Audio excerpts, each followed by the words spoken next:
beri dhaweyd maraykanka tartan quraan baa lagu qabtay nationskii muslimiinta oo dhan meesha joogay intoodii badnayd baa ka soo qayb gashay waa 6 qaybood oo min 3 qof la siinayo 30 jis 25 jis 20 jis saasoo kale 6 qaybood oo qayba ay tartan galayso qayb walba 3 qof baa ka soo baxaya 18 Soomaaliyeed baa qaaday gebigeedba meeshii la isugu yimi ba saddexdii xufaada quraanka oo dhan waa Soomaali saddexdii shanta jis waa Soomaali saddexdii nusku waa Soomaali 18 Soomaaliyeed baa la siiyay hada waxaad qiyaastaa meel ummad dhan oo muslimiin isugu timi oo meel kasta koow laba saddex uu Soomaali yahay meelahaas oo kale ciidina lama wadaagto dadka xifdigeena la wadaaga waxa ka mid ah murutaanta ma dhoofaan walidalik haddaad xufaad aragto dadku culture u leh dhaqan u leh Soomaalida ka mid ah marka dadku markay arkaan in raggan dhan quraanka korka ka wada akhrinaya awliya leena wada qaatay waa wada mawlaana baynu wadanay dhaka marka laga eego astaan kale way leedahay Soomaalidu oo ah asturka xijaabka maradan weyn dunida kuma badna waxa laga yaabaa inaad aragto xijaab masar yaro madaxa lagu xidhay shaadhi surwaal inta xidhantaya waxa laga yaabaa inaad aragto xijaab cabaayad yaro dheer iyo masar yara laakiin kan waaweyn inta badan Soomaalida seeta dadka kale imka ka gadayda siiba imka maghrib al-arabi muslimiinta ka yimo kale waxa arkaysaa imka iyaguna ka waaweyn Soomaalida toshay oo kale idan xaqaana waa ku caan dad aragtay xijaab weyn oo meel sii socda waa Soomaali waliba waxaynu caan ku nahay guriyaha ma gallo moogti dibadeen ku sheekaynaa marka Soomaalidu hadday meel magaalo 100 qof hadday degan yihiin way ka muuqanayaan meelahaas uma soconayaan in kun degayaad moodaysa waana 100 waxa degan marka dumarkeen iyo soconaya iyo nimadii iyo soconaya waxa marka la arko dee waxaad badanaysaan astaantii meel walba xijaab uun maraya iyo mid gadh loo maraya unbaa ka soo baxaya deetan waxaa la soo dhanaya war nimankani waa wada culumo waana laga yaabaa dad yar inay noo meesha warwareegaya marka waxaan uga jeedaa waxna waa ka jiraan inay Soomaalidu waxyaabo badan la tagtay oo aan dadka kale ku badnayn مثلا جماعة كمدة سومالي ضدك جماعة إلالية كمدية وهلا جاي بمساجد ده مركز تكتو مقالوا إنك سنتر كويدا لمساجد كتسوق الشباب 60-70% إنه صومالي نقضة مساجد بتسوق لسه ضدك وقبض أن تكريه والصومالي جماعة كتيرة صلاة ده وكفي عين ولو جماعة إلالية أنت ده وكفي عين لكن من ما ندي شيء يا waliye badanna waynu ugu horeynaa hadda muslimkii iyo wixii joogiyo gaaladaba waynu ka horeynaa way Soomaaligu dhiiray inanka Soomaaliga markuu inxiraafo weecdo ilaa halka u dambeysuu gaadha magaalooyin dhan baa daragada waxa iibiya Soomaaliyeed xabsiyada tagaysa magaalo lagu odhanayo 700 Soomaaliya ku xidhan dabeetana waxa laga yaabay percentka marka la eego tirada wadanka intaynu ka nahay iyo tirada xabsiga intaynu ka leeyahay wax isu dhow maaha xaqaana dadka waa uga dheeraynay walidalik xabsiyada dhalinyarada ku jirta marka la eego ama dadka ku xidhan tirada ay wadanka ka yiin kama aha xabsiga aad bay uga badan yihiin marka Soomaaligu waa qof dhiiran hadduu wanaagsanaadana wanaagiisa uu ku dhiiran yahay hadduu xumaadana xumaa uu ku dhiiran yahay سادرادت عدة ضادتين نقوم يرى ويعني أنت نقول شيء هنا أنت حاجة كريت شوكتانا أدو بدنتي أما الدروغي بس أما حبسية كشرتا أما تشيل الكشرتا كواسنا وبدين تمال مال خطر هداتك تو سمو قد حبشيد المسلمين تي وسو هجروتي إن بدل قال هاري سمعي كما عبيد الله بن جحش وكريستن منغن زينب بنت جحش ولا شهد ولا الكيد يا عبد الله بن جحش عبيد الله بن جحش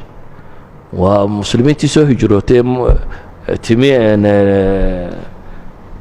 أرض الحبشة يمي ثم تنصر وكريستان موبي هذه صحابة عد لقالها هذا محمد ما يسكوان صحابة هين إن محل إسكالها يا واترفض عندهم تا marka xag iyo xaggaba waynu ka wadnaa ilaahay si ha badbaadiyo labadan su'aalood baan insha Allah ku soo ururinaynaa sheekh su'aashan waxa uu leeyahay saa'ilku sheekh ilaahay subxaanahu wa ta'ala saameyn badan ayaa uu ku sameeyaa kelmadaha dadka ku tidhaahdaan si aad u soo jeediso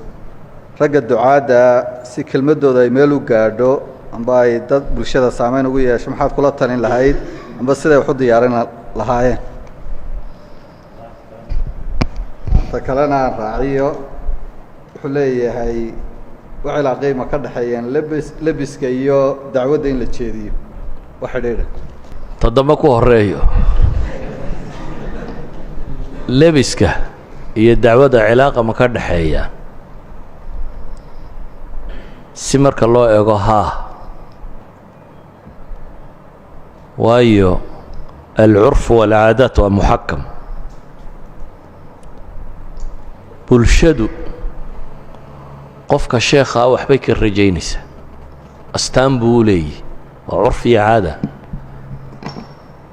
alaslu fi shariica labiska shareecadu sheegtay waa meel dharka 4 sababood baa loo qaataa soo maaha waxaa loo qaataa kow in cawrada lagu asturo saxiixa maaha waxaa loo qaataa liziina in la isku qurxiyo inaad isku dhammaystirtid waxaa loo qaataa licaadiyaat alxayaa climatical changeska wakhtiga kulaylaha dhar u cuntama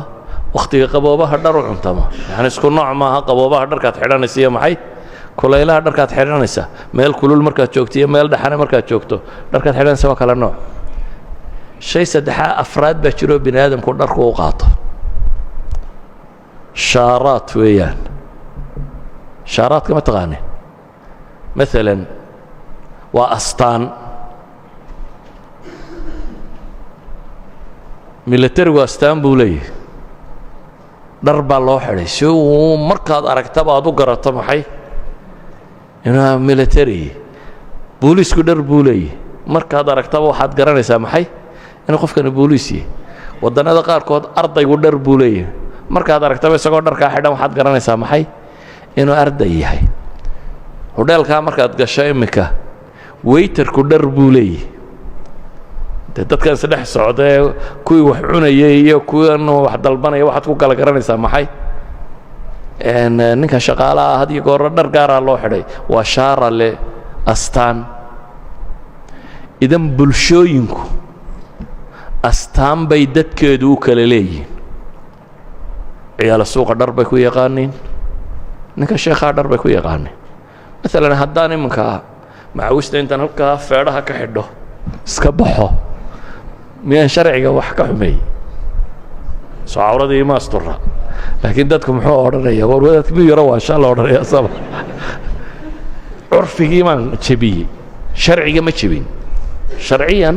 inaan asturaa waxay ahayd ilaa lowga iyo ilaa halkan intaa udhaxayso inaan asturo intaa unbaa sharcigu ugu waajibiyey laakiin wax kaloo laygu waajibiyey ma jirin ama curfigu wuxuu keensanaya haddaad aragto dhinacaynkaasi hadduu ku yidhaha waan ku wacdinaya maxaad odhan lahayd markaa nin feedhaha ka xidhan macawisto hadduu ku yimaado ku yidhaha wacdaan jeedinaya waa wadaad bafi ku yaro jirto maad u qaadan lahay idan waxaan uga dan leeyahay shaara astaan baa jirta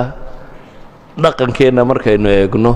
deganaanshiyo iyo waqaar tilmaamaysa haybad tilmaamaysa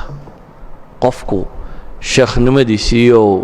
yani miisaan u samaynaysa astaan dadku kugu ixtiraamayo markaad istidhaahda waxjeedi uu isu kaa soo taagayo imika haddaad shaadhii surwaal intaad soo qaadato shaadhka hoosta marisoo xidhato masaajidkaa iska teegto tidhahda waxbaan wacdinayaa dadka in badan waxay laga yaaba inay dhahaan warkan yaree surwaalka ku giijisani muxuu sheegayaa weliba idinku dee wakhti surwaalku waa caadi noqday anaga markaanu dhallinyarada ahayn safka hore waana laga saari jiray haddaan surwaal soo xidhanno masaajidka mamnuuc baa odayada dhaalkooda warbax bay odhan jiray kaagan dabaqalaalka xidhanay yani labadaada adin dhexdoodii baa muuqda bay wada culammadu lahay marka ninkaagan cagu daloolaan adeer koorayaashaa ku tuko allahu naxariistay xaaji saciid sheekh la odhan jiray ayaa odhan jiray war inamada yaryare masaajidka soo galay war wax tukanayaba kuwaasaynu haynaa waar daaya waa arday yaroo yanaan macwisba lahayn laba surwaaloo reerku u iibiyey unbuu haystaaba wax kale ma haysto labadiina odayadii wadaadada ah waxay leeyihin war kala bax masaajidka waxa kan la soo marka waxaan uga dan leeyahay shaaradu dharku bini aadamku wuxuu u qaataa astaanta ka mid ah marka inaad ahludiinta ee astaanteed inaad qaadataa wax xun maaha waa wax haybo iyo ziyaada ku tilmaamaysa masalada ku saabsan wax diyaarinta hal mas'alo baan idin sheegay dee wax waa akademiko waa barateen sida wax loo diyaariyo iyo sida wax loo baxsiyo iyo adab albaxth waa la idin dhigay laakiin mid baan idin sheegayaa istikhfaaf cuquul الnaas weligaa ayay kugu dhicin bini aadamku inaan waxba garanayn hamoodin taa macnaheedu waa maxay soo diyaar garow intaad rabto inaad bini aadam wax u sheegto cuquushooda ixtiraam wax waliba dadka way ku jiraan qaar kaa aqoon badan baa ku jira qaar kaa waayeelsan baa ku jira qaar kaa tajribo badan baa ku jira marka meeshuun baan buuxiyey hays odhanin dadku waxay ka wahsadaan rag badan oo cilmi badan baa jira laakiin waxay ka wahsadaan in waqti ku bixiyo waxaa la arkaa daris waqti aanu jeedinay sanawaad inaanu qoraynay wax akhriskaagu ha bato haddaad rabto inaad wax sheegto waxaa ka horeeya in adigu aad dhaansantay wax akhriskaagu inuu bato wax akhriskaagu ha batee maskaxdaadu intay kuu haynaysaa xaggana waad ka akhriyaysaa xaggana way ka sii daynaysaa idan dabarkaaguna ha bato qalinkaaga iyo waraaqdaada iyo buuggaaga iyo kombiyuutarkaagu ha kula socdaan buug kastoo aad akhrido waxbaad ka faa'iida idaacaddaa markaad dhegaysataa baad wax ka faa'iidaysaa laakiin haddaad waxa qorto hadhow wuu ku anfacaya waad isticmaali karaysaa haddaad se tidhaahdo waan fahmay haddaad imika kitaab soo fadhiisato waad wada dhegaysato waad fahmaysaa laakiin bil kadib haddii lagu weydiiyo waxba ka garan maysid haddaad se idmaanu nadar samayso haddaad dib u akhrido oo eegtid oo baadhid oo dhigtid oo wuu kugu degayaa idan caqli badnidaada iyo faham badnidaada ha tala saaranin